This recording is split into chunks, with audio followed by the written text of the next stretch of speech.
vin, c'est bien évidemment un secteur économique essentiel et indispensable. Mais c'est aussi pour nous, Français et Européens, un marqueur de civilisation. Il est l'un des éléments constitutifs de l'identité européenne et permet d'ailleurs à celle-ci de rayonner dans le monde. Le labeur de nos vignerons a façonné les plus beaux paysages de mon pays, la France. Le vin, c'est aussi la convivialité, les fêtes, les traditions qui animent des milliers de villages en Europe. Mais aujourd'hui, comme pour de nombreuses filières agricoles, la viticulture traverse une crise sans précédent.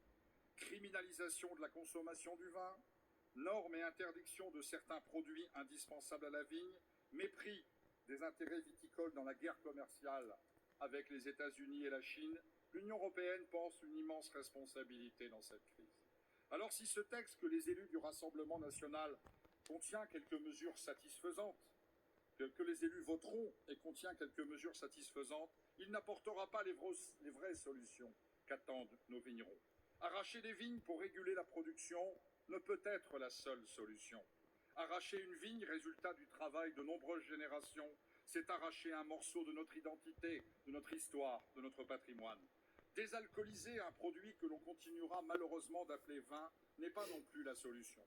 Dans l'Évangile, Jésus changeait de l'eau en vin, l'Union européenne arrache des vignes et transforme du vin en jus de fruits.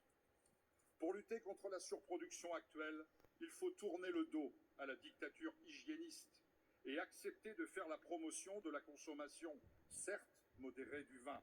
Il faut défendre nos exportations sur les marchés émergents.